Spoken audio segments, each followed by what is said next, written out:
নমস্কার বন্ধুরা, রিনা কিচেনে সবাইকে স্বাগত জানিয়ে শুরু করছি আজকের ভিডিওয় নতুন একটা রেসিপি নিয়ে চলে এলাম আপনাদের সামনে। আর এই নতুন রেসিপিটা আজকে আমাদের প্রত্যেকের ঘরে ঘরেই তৈরি হচ্ছে নীল পুজো উপলক্ষে। তো নতুন রেসিপিটা করব হচ্ছে আমাদের এখানে পাচন নামে পরিচিত। যে এই পাচনটা তৈরি করতে সমস্ত সবজি লাগবে, আর এটা নিরামিষভাবেই হবে। কি কি সবজি লাগছে আপনাদেরকে পুরো সবজিগুলো দেখিয়ে দিচ্ছি আমি। দেখে নিন এই যে এখানে কি কি সবজি নিয়েছি আমি। এখানে আছে পেঁপে, থোড়, আলু, মিষ্টি আলু, উচ্ছে আর কুমড়ো, এঁচড়, বরবটি, ডিম, কুমড়ো শাক, আম, সজনের ডাঁটা, পটল আর আছে ডুমুর। আর যে যে মশলাগুলো লাগবে আপনাদেরকে দেখিয়ে দিচ্ছি। এখানে আছে জিরে, ধনে, আদা কুচি, আর লাগছে বাদাম, কাবলি ছোলা, এমনি ছোলা, আর আছে হলুদ, লবণ। আর ফোড়নে দেওয়ার জন্য এখানে লাগছে পাঁচ ফোড়ন, শুকনো লঙ্কা, আর আছে তেজপাতা।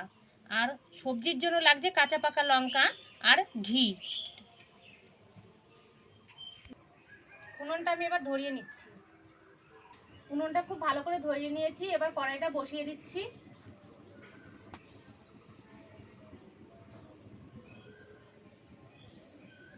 কড়াইটা খুব ভালো করে গরম করে নেব।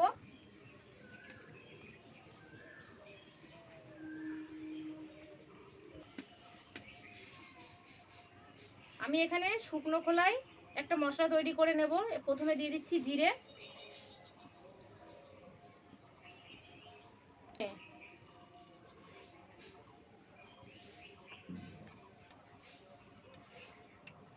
আর 1 চামচ ধনে দিয়ে দিয়েছি। এবার খুব ভালো করে ভেজে নেব শুকনো খোলায়।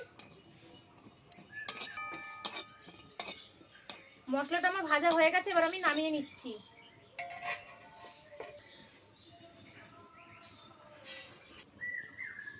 কড়াই গরম হয়ে গেছে, কড়াইয়ে দিয়ে দিচ্ছি তেল সবজি ভাজার জন্য।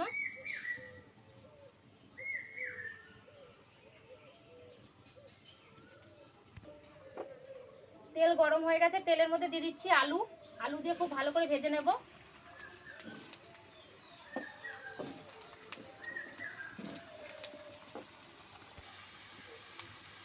আলুটা ভাজা হয়ে গেছে, এবার আমি নামিয়ে নিচ্ছি।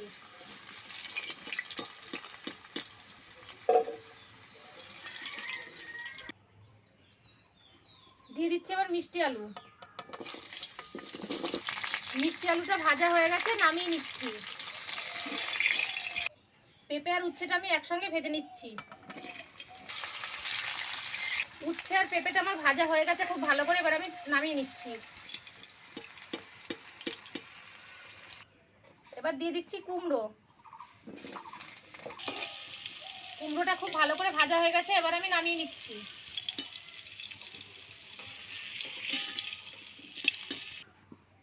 এবার আমি ডুমুর আর পটলটা ভেজে নিচ্ছি।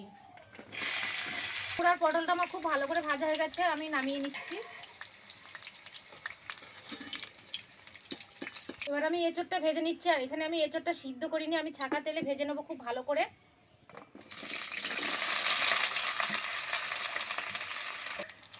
এঁচড়টা খুব ভালো করে ভাজা হয়ে গেছে, এবার আমি এঁচড়টাও নামিয়ে নিচ্ছি।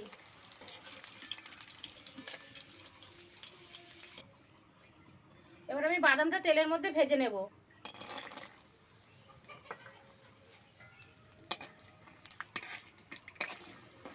বাদামটা আমার ভাজা হয়ে গেছে, এবার আমি নামিয়ে নিচ্ছি।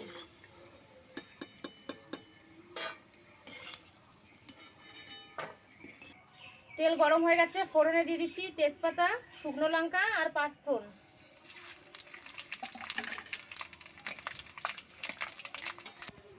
সজনে ডাঁটা, কুমড়ো শাক আর থোড় আমি একসঙ্গে দিয়ে এবার কষিয়ে নেবো মশলার সঙ্গে। এই সবজিগুলো আমি হালকা ভেজে নিয়েছি, বেশি ভাজবো না, তাহলে সবজিগুলো বেশি হয়ে যাবে। আর এর মধ্যে দিয়ে দিচ্ছি আমি একটা কাঁচা আম। আর এই কাঁচা আমটা কিন্তু এর মধ্যে দিতে লাগবেই, না হলে কিন্তু ভালো লাগবে না। এবার আমি দিয়ে দিচ্ছি ভেজে রাখা সমস্ত সবজিগুলো। দিয়ে দিচ্ছি আদা বাটা আর কাঁচা লঙ্কা, খুব মিহি করে বাটিনি, আদা বাটা করে নিয়েছি, দিয়ে দিচ্ছি। এবার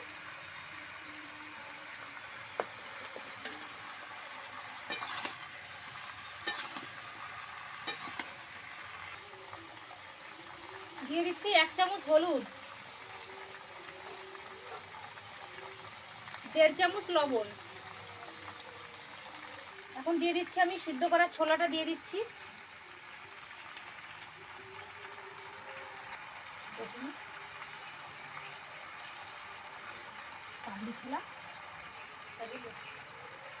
কাবলি ছোলাগুলো এবার আমি দিয়ে দিলাম, দিয়ে খুব ভালো করে মিশিয়ে নেব। দিয়ে দিচ্ছি বাদাম,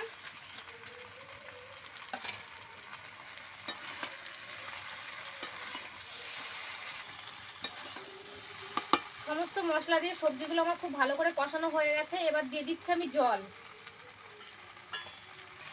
দিয়ে দিচ্ছি জল।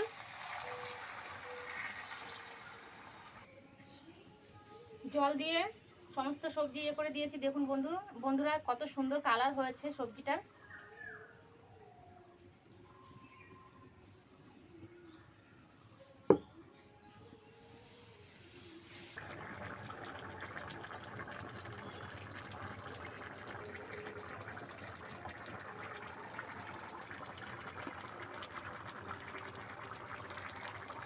তরকারিটা খুব সুন্দর চারিদিক দিয়ে ফুটে উঠেছে। দেখুন বন্ধুরা, তরকারিটা আমার প্রায় হয়ে এসছে বন্ধুরা। এবার দিয়ে দিচ্ছি আমি স্বাদ অনুযায়ী চিনি।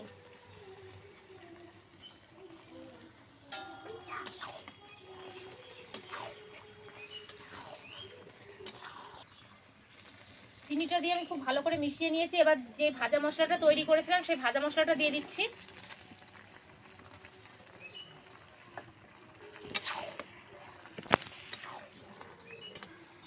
তরকারিটা আমার প্রায় হয়ে এসছে বন্ধুরা। এবার নামানোর আগে আমি দিয়ে দিচ্ছি ঘি।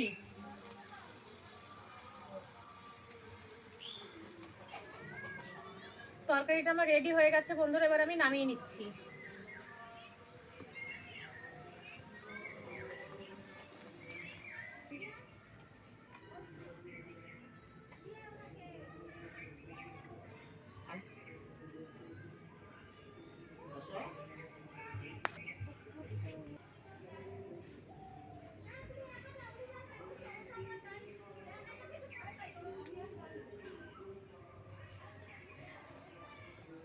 রেসিপিটা আমার হয়েও গেছে বন্ধুরা, আমি নামিয়েও নিয়েছি, আপনাদেরকে দেখিয়েও দিলাম। আর আমি যেভাবে বানালাম এইভাবে বাড়িতে একবার বানিয়ে খেয়ে দেখুন, আশা করি খুব ভালো লাগবে। আর আমাদের ভিডিও যদি আপনাদের ভালো লেগে থাকে লাইক করবেন আর কমেন্ট করে জানাবেন রেসিপিটা কেমন হয়েছে। আর চ্যানেলটিকে সাবস্ক্রাইব করবেন। আবারও দেখা হচ্ছে পরের ভিডিওতে। এখানে ভিডিওটা আমি শেষ করছি।